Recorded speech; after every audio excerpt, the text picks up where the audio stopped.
The American people voted for secure borders, safe cities, and sensible spending. And that's what they've gotten.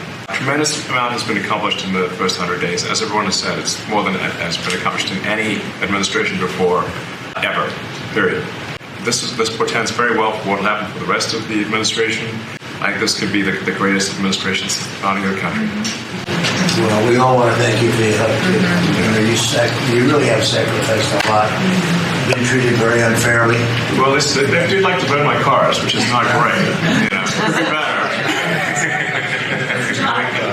But you have been treated unfairly. But the vast majority of people in this country really respect and appreciate you, and this whole room can say that very strongly. You've really been a tremendous help. You opened up a lot of eyes as to what could be done, and we just want to thank you very much. And you're invited to stay as long as you want. At some point, I guess he wants to get back home to his cars and his.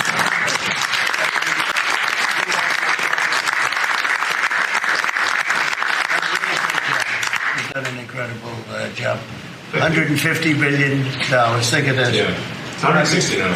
Yeah, 160. They said, it could have been more.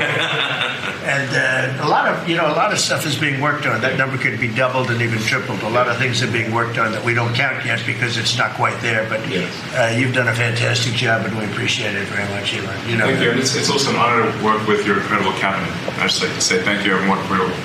It's great to work with you. Thank you very much. Thank you. Core GDP, you probably saw some numbers today. I have to start off by saying that's Biden. That's not Trump, because we came in on January. This is quarterly numbers. We came in, I was very against everything that Biden was doing in terms of the economy, destroying our country in so many ways. Not only at the border was more obvious, but we took over his mess in so many different ways. Core GDP, removing distortions from imports, inventories, and government spending, was up plus 3% when you add it. We had numbers that despite what we were handed, we turned them around, and we were getting them really turned around. Gross domestic investment was a whopping 22%. Now, that is a number that people are coming in at numbers. For instance, I just walked in, I heard Samsung is now, because of the tariffs, they're going to build massive facilities in the United States. If we didn't do the tariffs, they wouldn't be doing that. So it takes a little while to get those facilities built, but they're coming in with big numbers. They're all coming in with big numbers. We have more money being spent than at any time in the history of our country. We're up to close to $8 trillion, I think I can say. And really, it's going to be a lot higher than that. Those are just the ones that we know about. $8 trillion. I'm not going to say, but I'm not sure if Biden did $1 trillion for 4 years, $1 trillion. But we're at $8 trillion for 2 months, because let's give us a pass on the first month. We were sort of getting a little bit used to things, right? But after 2 months, we have $8 trillion. There's never been a number like that. And that includes chip companies, car companies, every form of manufacturing, high-tech companies.